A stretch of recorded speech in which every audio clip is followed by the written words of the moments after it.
Здравствуйте. Разрешите поприветствовать гостей.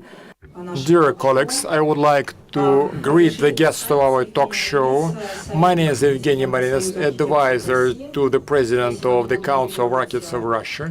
I'm going to moderate our today's talk show. As opposed to a standard session, talk show provides for a free dialogue. If in the course of our discussion you have some questions, we hope this question may be fit into the fabric of the talk show without waiting for a Q&A session of 3 minutes at the end. We're going to have a sort of talk. The key subject of our session will be a portrait of a city manager in terms of municipal environment, who educates such urban managers, do any educational base to train such people. What is the demand from the authorities for people of such kind, and whether we are prepared to satisfy this demand. We are with us people representing both Russian management and architecture schools and foreign ones. It's my pleasure to introduce to you Alexey Komissarov, Deputy Rector of the High School of Management, Alexey Kuzminov, Rector of the High School of Economics, Varvara Melnikova, Director of the Media Institute, Philip Root, Managing Director of LSE Cities London, Ekaterina Cherkizada, Head of Universal University, and Alfredo Breinborg, founder of the Urban Think Tank and the teacher from the Columbian Institute of the Higher School of Architecture. My first question will be to Yaroslav Kuzminov. Why and why so? I think it will be the most important issue. Today, our authorities announced a variety of projects linked to city planning. A well-known project for development of the city environment, the story of landscape improvement nicely fits into it, and it is linked to rapid successes. Going forward, it will turn to construction and urbanistics and take into account the general vision of the High School of Economics and the fact that we see a lot of graduates of the school in our government. Probably you'll be able to comment on what is the portrait of an urban manager given the objectives set forth by our authorities. And the objectives may be pretty short-term, that is, increasing the scale of construction, that is 1.5 times more than now, development of the city environment. It's a purely urbanistic story. What is the portrait of an urban manager, and what sort of we need to invest there? What should be the balance between architectural, managerial, and economic features for the chief architect of the city, for mayor of the city? Thank you. In our High School of Economics, there are plenty of faculties. About 80% of our graduates, no matter what the faculty graduate, they are in the management area, maybe in the private sector, in the public sector. And the faculty which we want to restructure all the time, that is the business and management faculty. In fact, it's not by chance. In Russia, the managerial tradition is absent in Russia. Maybe half or maybe 70% by different estimates of what is taught in managerial schools, not necessarily managing a city. This is just generalized experience. These are successful case studies. You know about Harvard case studies, but it's experience. In Russia, we didn't have this experience at first, and then we were very much shy of our experience that we accumulated back in the 90s. And that interval, that gap, where,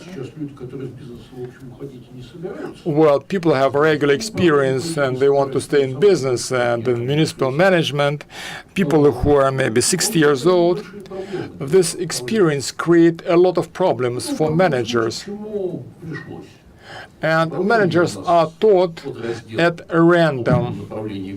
Management is a subsection of the general economics agenda. But effectively, in fact, a manager is a person who understands very well other people, can communicate with other people, understands other people's interests, may coordinate such interests. That is a person with a huge empathy. Such person should understand other people and modify his or her own goals on a permanent basis. People normally think of a manager as a person who organizes a technology process, but you don't have such managerial objectives. Is an objective for a technician. A manager primarily is a conductor if he is lucky, but most often it's a mediator, a person who sees and understands the trends and the interests which are present there, and sees solutions and takes solutions in the interests of those groups who hired them and who oppose him, because he also should take care of such opposing interests. If we go down to the level of a city,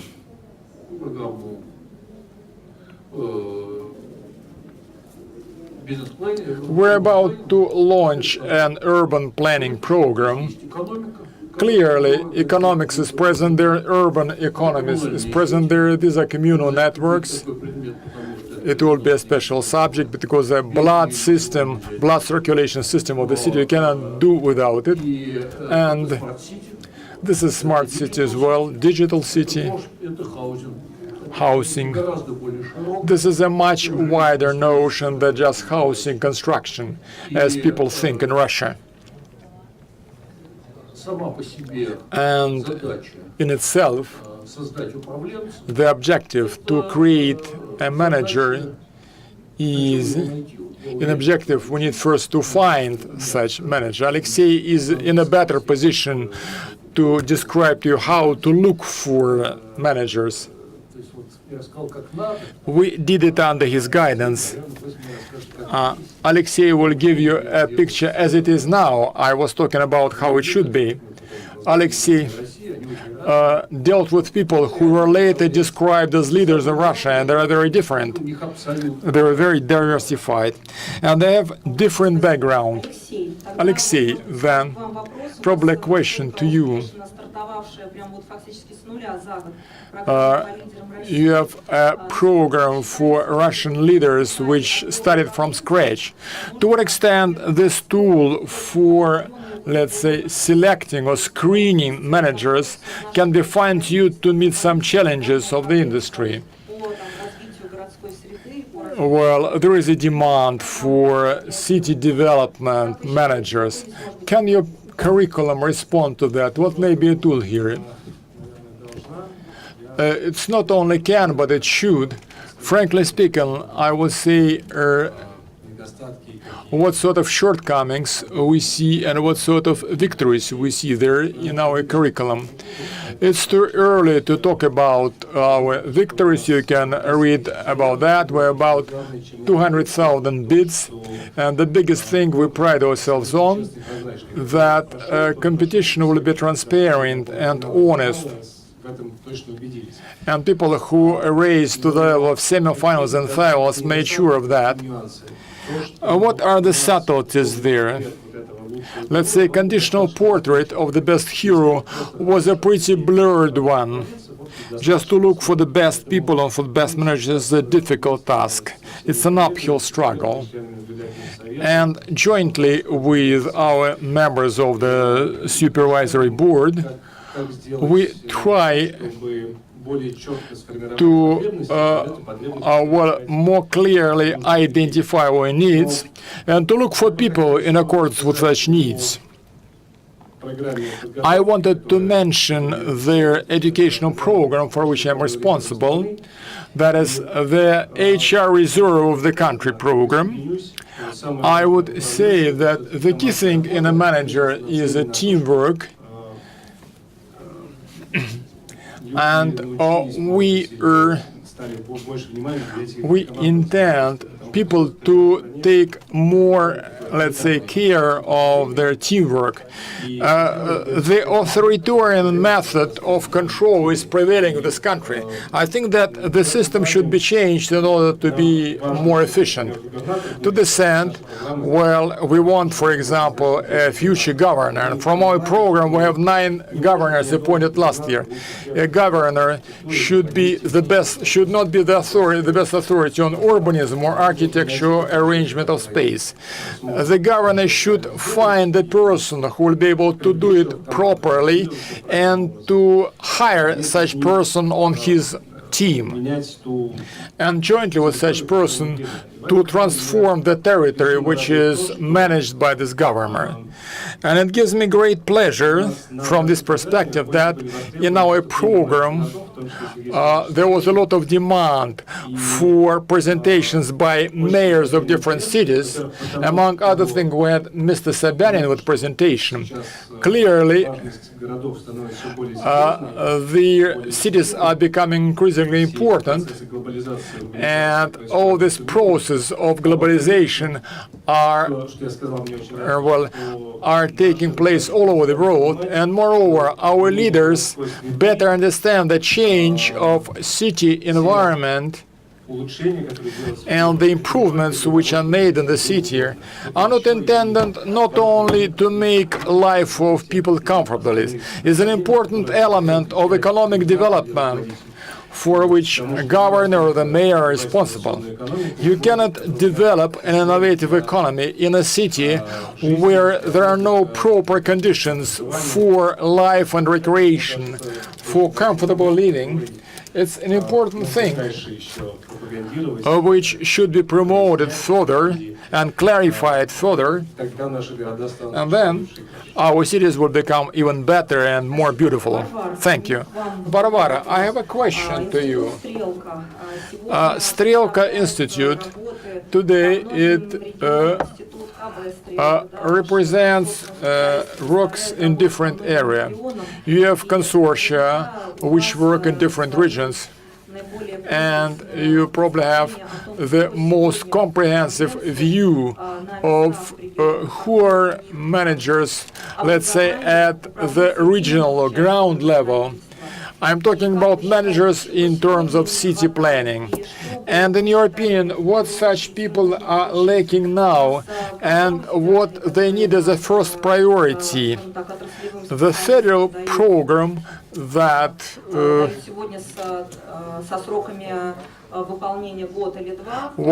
which are of 1 or 2 years maturity. For example, improvement of public spaces. You should provide for improvement of public space. Their time frame is very challenging, and competences are needed right now. Probably we should divide their competences which are required for long-term projects and competences which you need right now. What sort of competences should be invested in right now? What sort of format of training courses you are prepared to provide for regional managers? I'm not sure that I was able to take stock of all your questions, but I will try to answer starting from the last one. It should be important to mention that I'm not a strong believer in, let's say, an ideal or universal image of a manager which can be injected with an ideal set of competences and skills, so that such person will be a sort of superman in his or her own city. If we take people who should work on, let's say, do some applied activities, creating public wealth and public good in the city, take into account urban economy issues. The situation depends a lot on the region, the city, and the size of the city where they operate, because Moscow can offer its own challenges and problems, and there is one set of specialists that may be required. Probably you need, let's say, of vertical direction specialists and, to a less extent, horizontal direction. If you take a person dealing with urban projects in a city with a population of 100,000 people, he should be a sort of horizontal specialist and to understand a little in any area. What sort of expert knowledge such person should have? In the context of what the two previous speakers said, jointly with Dom RF Corporation, we put together a program that will be launched in September. It's called Russian Architects, where we'll try to involve young architects and young municipal officials, people who would like to be council on city development, or who may have ambition to become chief architects of cities. That is, people who want to become members of the team which Alexei just mentioned. I share his view. I'm not sure that each governor and each mayor should be an in-depth specialist in urban agenda. He should understand the fundamental urbanistic processes, but on his team, governor, should have dedicated specialists who can address that or the objective and who are able to provide advice both at the short term and long term. Должна быть отражена та или иная экономическая или социальная стратегия города.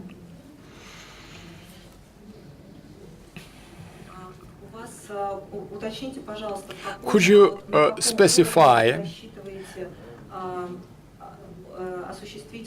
at what level do you want to provide such training?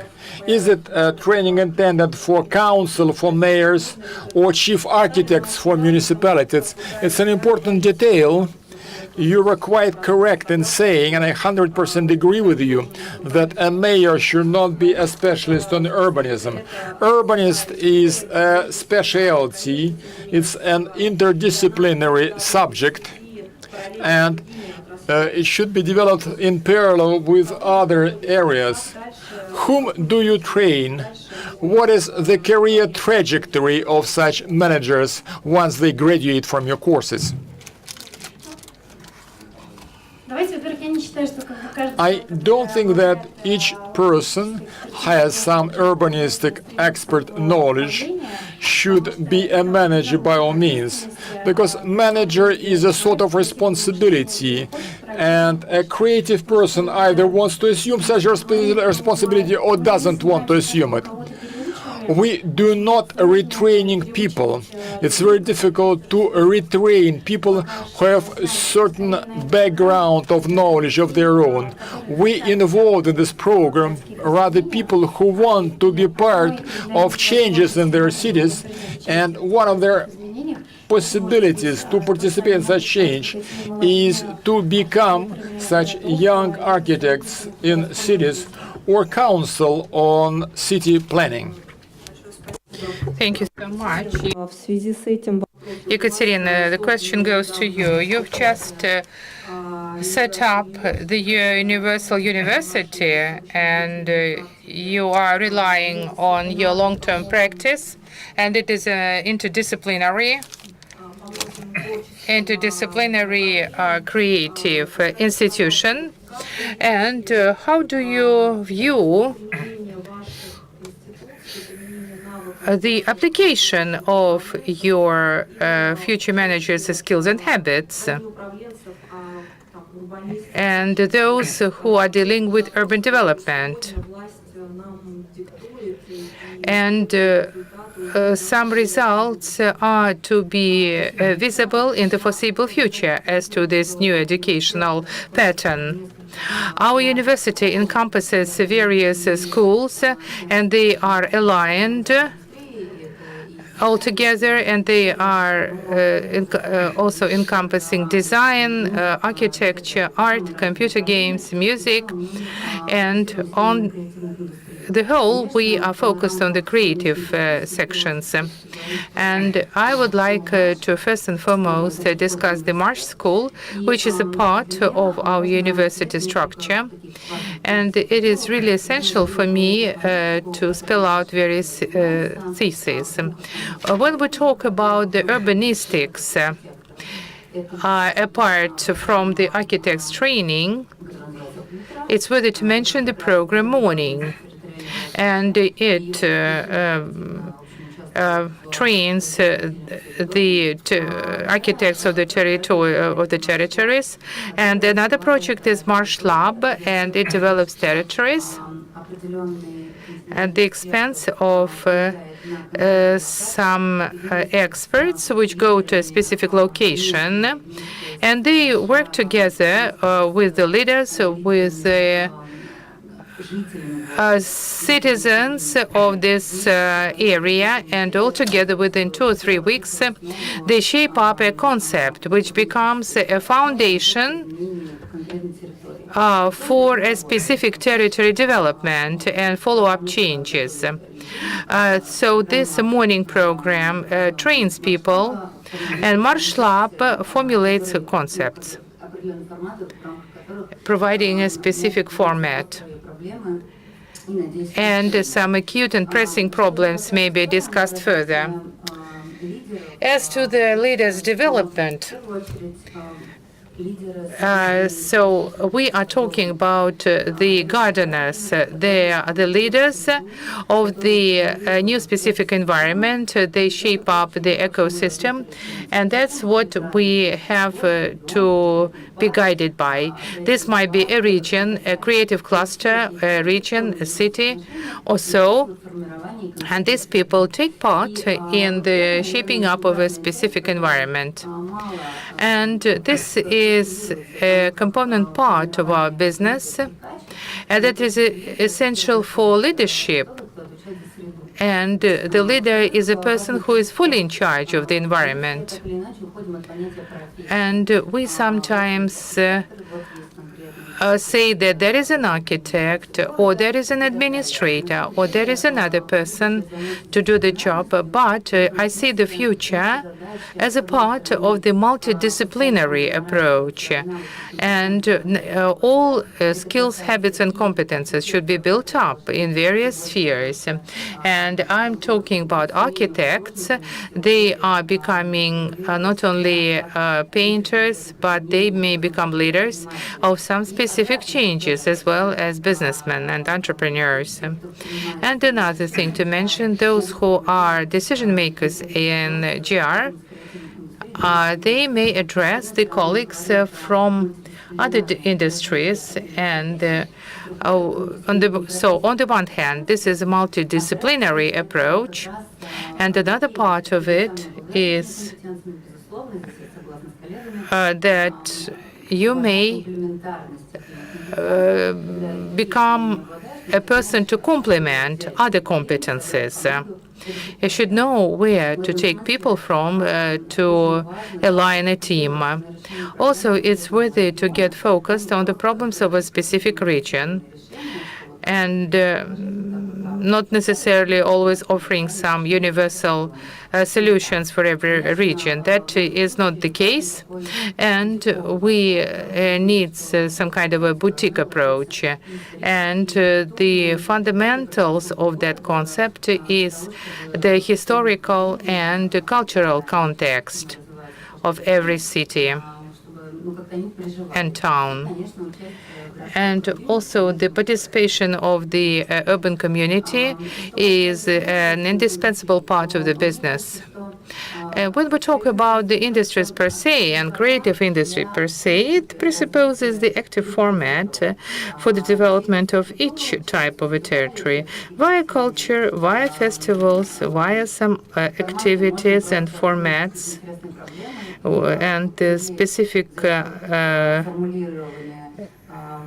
topics may be raised to this end. And it's essential to self-identify any city or town, and the creative industry will be very helpful. We have quite a number of graduates who are dealing with that specific problem. And so this is a part of this active involvement into the territorial leadership. Thank you so much. Ekaterina, many thanks to you, and I do hope that in the foreseeable future you will attain real serious results. Please keep us informed, and I guess that your approach is quite a creative one. And the question arises whether any manager may have some kind of a creative component in his work. And there are so many other things to do apart from the creative component. And so the performers, the managers have to implement the immediate tasks. And do they show any kind of an initiative? I mean, those newly shaped managers. Or we have to set up a goal, first and foremost, and then accommodate your skills and habits onto it. In September, we're supposed to have a presentation on business incubator in the sphere of business industries. And surprisingly, as it might seem, landscape design, urbanistics, and architecture will be in the forefront of these businesses, and these projects are in a greater demand. They have quite a potential from the perspective of entrepreneurship. So creative industries have this potential, and it's a matter of top priority. And it doesn't go from the top, it goes from the bottom, from the regional level. And these initiatives become absolutely indispensable. I would like to add, I guess that architectural projects, urban projects,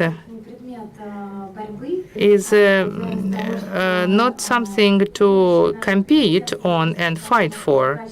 I think that our competences of the future depend as to how we may communicate between one another. And I would like to reiterate the words of my neighbor that the key manager should be empathic. And the same is true of the architect. And really, there is a vast field for creation. And if we speak about war, mobilization, loss, defeat, and victory, and that will be the situation of win-win, everybody will benefit from that, including architects of the project. And on my own, from my own part, I would like to add that urbanistics is not just the programming of space, proportions, and functionality. And these are technical, economic indicators. But architects do not make a decision on the pace of development. It is done at the level of local commissions, and the question arises to what extent the manager is competent to resolve certain issues, and special authority and free hand is given to them, and therefore they may enjoy some freedom of creation. And it's essential for us to find a balance between these particular business areas, and our leaders and local leaders and the leaders of the country should probably find some compromise as to how to deal with that specific assignment, especially vis-à-vis some creative tasks set by the society and what becomes a part of the urban environment. We have two foreign colleagues of ours. They were invited here, and the Russian colleagues already finished up. And Alfred and Philip will have their own chance to present the overall picture of the entire vision. Alfredo, what do you think? Which international practice you are enjoying in your work, or the practice of the North America or South America, vis-à-vis competences, skills, habits, and in the urban development? And what is the most substantial part of that business to you? And is it possible to streamline the process and structure it to such an extent that the managers will be more focused on a creative part of the business and not otherwise, as some options may use design codes, have other systemic patterns, maybe some principles of the comprehensive urban development. SKB Strelka are drafting these principles. They offer some systemic approach to that. And so these principles are conjugated with the international development. And in the foreseeable future, we will have to ask ourselves, what are the competences of the managers? What is the practice of the Latin America, North America, vis-à-vis the urban construction? You want to put on a slide or something, maybe the first slide or second? It's okay, but I'll start. Sorry. I wasn't prepared because I actually had made a slide presentation, but I will talk free about some of the topics that I've heard today. Sorry. So horizontal and vertical were mentioned, about interesting concepts of thinking horizontally or thinking vertically, right? Hierarchically or horizontally. But actually, I want to say diagonally, because I think we have to cut diagonal through the horizontal and the vertical. That's number one. What do I mean by diagonal? I mean that we have to cross disciplines, right? And so I was trained very strangely as a filmmaker first, then an architect. Then I was told to go to learn some business, so I went to finance school. And then I went back into architecture. And then I ended up working in slums around the world. So because maybe we don't realize it, but if we really are educating ourselves for the 21st century, most of the new population being born into the world, which is going to be about 2 billion more people on this planet, 7 to 9 billion, 2 billion people are going to be born mostly in the South, in the poor areas of the world, which is South America, Africa. This is a real map, actually pixelated, but with real data, and we'll show you that Southeast Asia, Africa, and Latin America, and parts, of course, of the area where we're in now, but not the most of the population, China, let's say, will be poor, and they will be born in poor areas. So if we want to analyze what part of Paris, let's take Paris, a great city, What part of Paris do you all imagine in your heads? It's about 3% of Paris. Champs-Élysées, center, that's 3%, maybe 5% of Paris. In Moscow, the same. All the investments coming into the center. The outskirts of Moscow and maybe greater Russia are relatively poor. If you take planning students and they do studies on Russia and on Moscow and cities, anywhere in the world if you want, they look for data and they look for indexes, and the indexes that they get, which are well measured, are usually middle class indexes, families with $30,000 incomes, and then they measure the standards. But most people are under, in the world, at least 60% of the population, are under $2,000. Where's the data?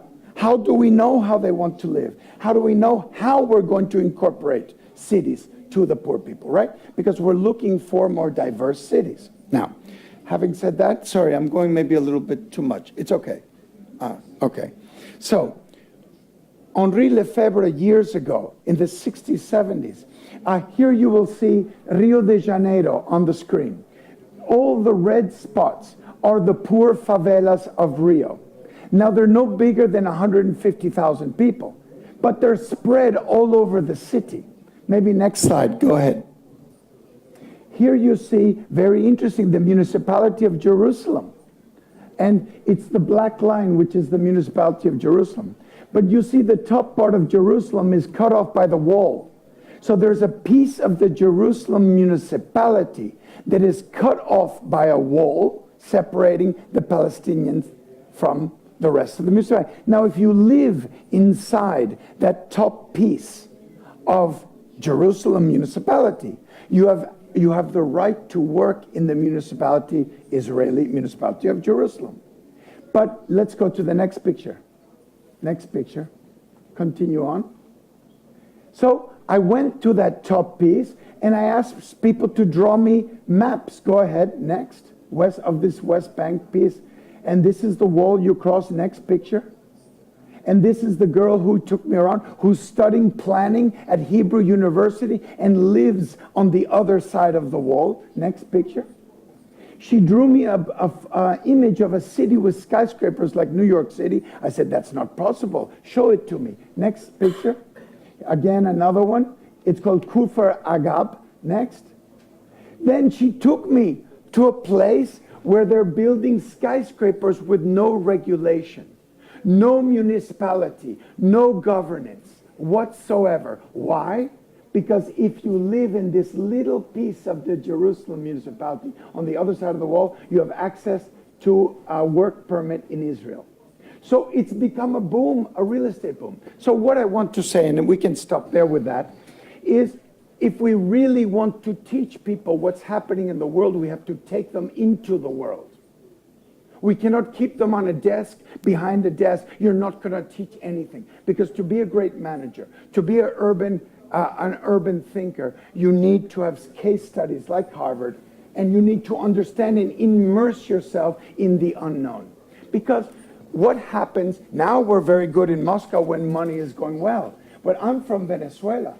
We were the fastest growing economy in the 1950s. We had all the oil of the world. But what happened when the oil went down? What happened when the people were hungry? What happened? We went into a revolution. We're 18 years in a revolution right now. Quite the opposite of the Russian history, right? And what happens? We had the rising GDP. So it's not about the GDP growth. It's not about creating wealth in the center of Moscow. It's about happiness. It's about other coefficients. It's about how are you really reaching the goals. How do you determine what's great in a city? How? How does levels of happiness vary? We know there are indexes. What you can do for free. It's how cheap real estate for young students. It's how artists can live in a city. It's how you create creative communities. Who is taking care in Moscow about cheap space to rent for young people? Who is thinking about this? Who's making experimental zones so we can have a Soho We can have an artist community like in New York City, which created all the fantastic artists living in lofts, right?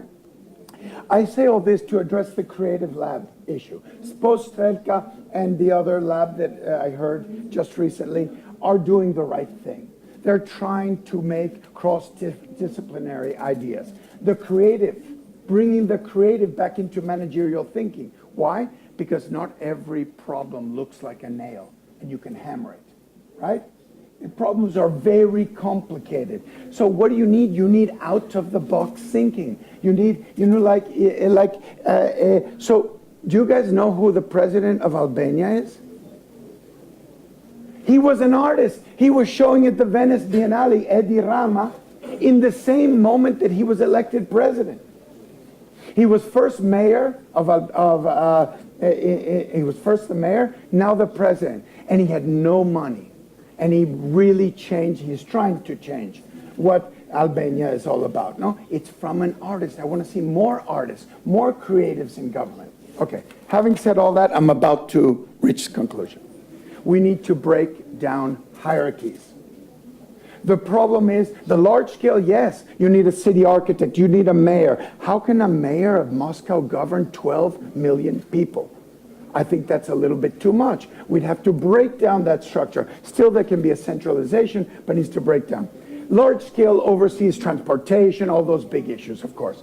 The medium scale, the district, free it up. Give it to the district, smaller district officials who can take care of their own and give them the money. And then break it down to the neighborhood scale. Break it down to the people. Because what do we want? And I conclude. A city by us or for us? Thank you.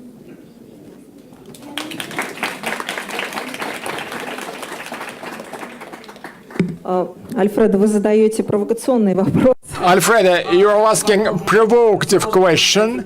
It is difficult to provide an ambiguous answer to them. You are quite right that happiness index or quality of life index, which are created at the level of OECD organization, which largely looks into territorial development. Even Russia, with our qualitative characteristic, is not represented there. And just Strelka Institute is making the first step, the index of the quality of the city environment. We hope this index will develop, and hopefully we may grow it up to the index of quality of life.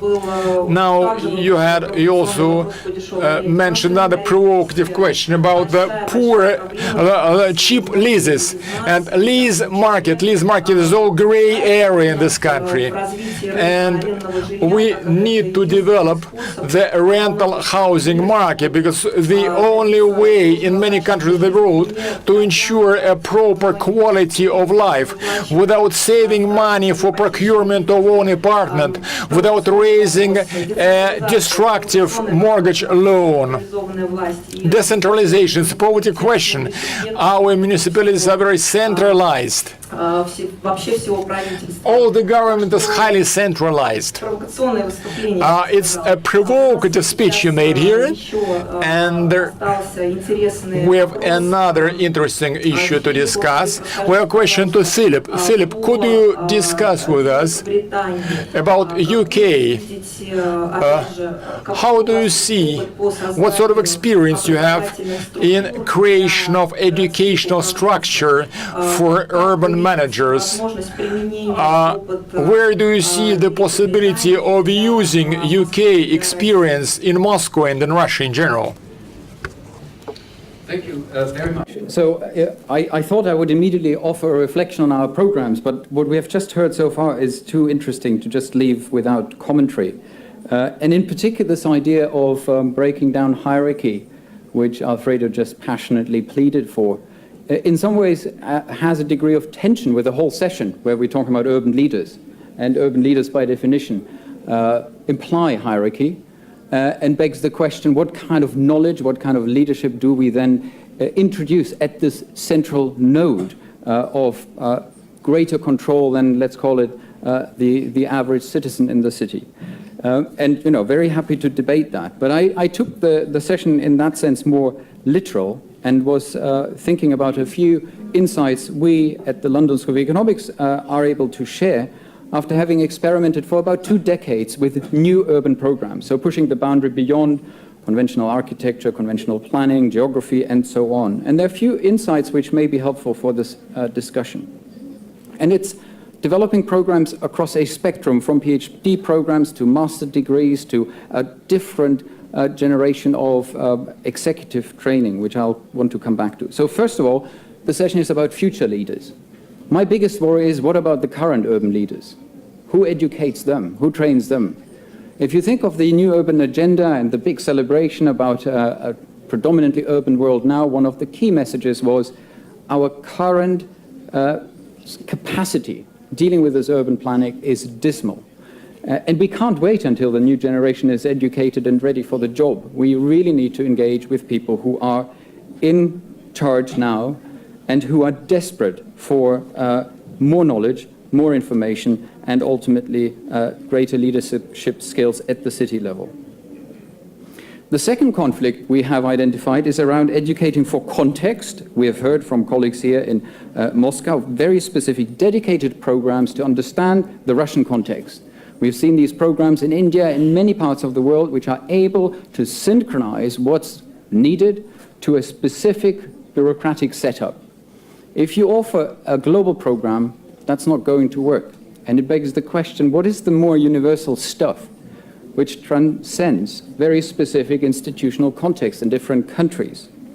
And therefore, is there generic knowledges which we can induce to our leadership? And then we come to the point which was raised many times on the panel already around how do we bridge the different city making or city development disciplines. And at the moment, although, we've been warming up and been more cozy across the disciplinary spectrum, I do still see very distinct 3 groups that often compete, don't even have the common language. There's urban studies with geography, planning, sociology, and anthropology. These colleagues will not be able to communicate to many of my colleagues at the LSE who do urban science, computer science, economics, environmental science. It's different vocabularies. And then on top, you have the propositional disciplines, urban design, architecture, engineering. How can we bring those together? I don't think the expert knowledges need to be broken down, but there is a key role for leaders to establish common languages. Empathy was mentioned, convene meetings where key insights across the spectrum can be used productively.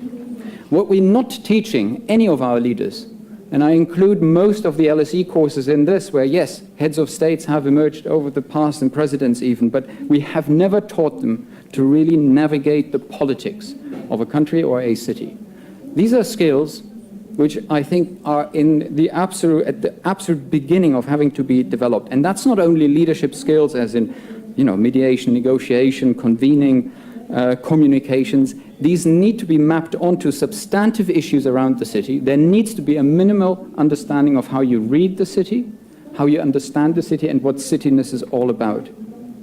And then an urgent need for understanding institutions, public administration, and process knowledge. How you go about designing a coherent governance process that brings you from A to B to C, and hopefully with the desired outcomes. And that's possibly then not only something which is important for the formal leadership of the formal state, but in many cases, with our new programs around executive education in particular, this is knowledge, this is leadership skills. These are leadership skills which are applied in NGOs, in informal parts of the world, where, in the absence of hierarchies, in the end, you have, networks, but hierarchies emerge, and you will be confronted with, once again, more informal opportunities of, taking the lead and bringing these combined knowledges together. So in a nutshell, what I would argue, therefore, is to ensure that we are in the processes of teaching, embedding tools and ways of replicating, simulating, in ideal cases, even working for live projects, real-world projects, as part of the educational process. Bridge these very distinct and separate areas of research, advisory, and education, and bring them together. particularly with people who are already educated, who are already senior leaders in their field, and then address so-called nexus issues, where we need to identify a priority of key policy areas which are entirely connected, but which in the past have not been dealt with. I give you one example, health and transport. There are very few people who understand that connection point. And there are few of those connection points which we can dedicate ourselves more to. And equally, we also need to identify areas which matter less, because we can't integrate everything with everything. Total integration is a nightmare. So you need to prioritize. Thank you.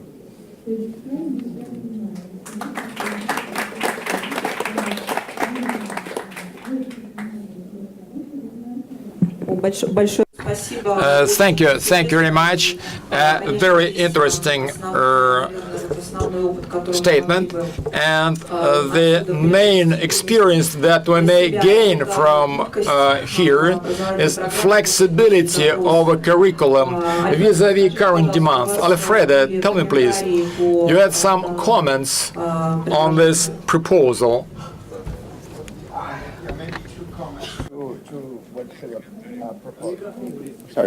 Two comments to what Philip proposed, which was one, yes, the city's program is amazing, the LSC, so I know it well, and I totally vouch for it. It is a kind of city university, right? It's a kind of program for the city. But I would still argue that the LSC, and maybe Philip can answer back, is they still are in the ivory tower. Although he wants to engage the politicians and the mayors, I say the students are not enough in the field. We have not figured out how to give an education to a student and place him in the field in real lifetime experience, so that he's a guided experience, he's handheld, he's coached, but he's still in an academic environment, but he's learning from real world problems. And then when you release him as an individual, he can actually go into the field with an absolute understanding of how to act. So I say there's still a disconnect between the education process in classrooms and that language that Philip was talking about. We're not speaking the same language. And the actual real world on the ground. There's so many layers of real world, the legal world, the on the ground rules, the kind of there's a whole layer of a cake of the different rules that run in a city. That's one. Two, I would have to say health and transportation. Do you know that Novartis is one of the biggest Swiss companies, no, for drugs, right? And they are very happy that people are moving to cities, that more people live in the world in cities than ever before. Why? Because they know there's going to be more heart disease. There's going to be more sickness in cities as people agglomerate in cities. And they are going to sell more drugs than ever. So we also have to understand who's talking, who's interested, and what's the true point of view that we should adopt when we are thinking to be a city manager. And we're governing over its territory and money, state money in this case. So we should look to spend that money in the place that benefits the most, and to those who need the most benefit. Every time I almost envy the passion how you talk, because you make sounds everything so persuasive, so that it's kind of хочется вам аплодировать прямо сразу. I would like to give you a round of applause right on the spot. I like your passion in your talk, and your words are made very powerful and convincing and compelling with your passion. Colleagues, we have questions from the floor. Olga Makmurda, an architect, a graduate of Moscow State Architecture Institute. We just have a minute left.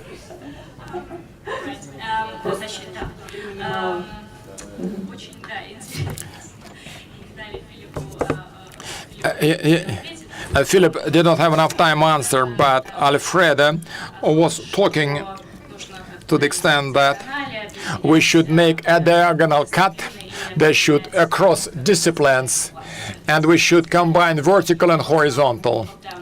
And coexist in this urban planning kind of realm. So, and also I think both you and Ekaterina mentioned extensively, and also I know that Strelka is in itself an institution which practices as well as prepares professionals. So the point of urban researchers or urban planning leaders is a question for them is how do they practice as well as how do they study, and how do you prepare them to I think you mentioned a thing such as a propositional discipline.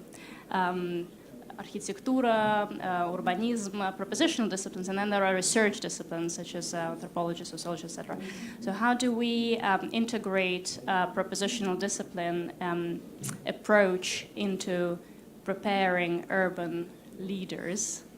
That's maybe one question. And also another question is, do we only talk about what level of leaders are we talking about? Are we only talking about leaders at a level of a country, sort of a whole ministry, or do we need to also create a program to encourage people to be interested in becoming leaders at a level of an administrative district, a region, a neighborhood? How, and maybe should we give them some authority and some ability to make decisions? Смотрите, мне кажется, лидер это все-таки. look here, leader is not an official position. What you're talking about official positions which have a list of responsibilities. A leader means certain skills which a person may possess no matter what position he or she occupies. What are you asking about exactly? I think it's an open type of question. We're talking about leaders in managerial area. Partially, we want to know where these people should be. You will be able, maybe you will be able to answer this question, to move progress in the urbanistic process. At what level it should be? We're running out of time. Just 20 seconds for each. Good. Instead of teaching subjects in school, because the school's full of PhDs that no one has read. So instead of teaching subjects, sociology, architecture, design, whatever, what we should do is put a task, a project, a propositional project as the goal, and all students from all the disciplines have to work together to finish that real live world goal. That's all. So we have to change the way we're teaching. It's not subject-oriented, it is goal, task-oriented. So everyone's thrown into a room, all different disciplines, and you say, now build the park. Now go out and build a park in a neighborhood. Let's do it. Yeah, very good. Thank you. Коллеги, у нас совсем... Colleagues, we're out of time. Yes, thank you very much. Goodbye. Well, you can do networking outside of the room.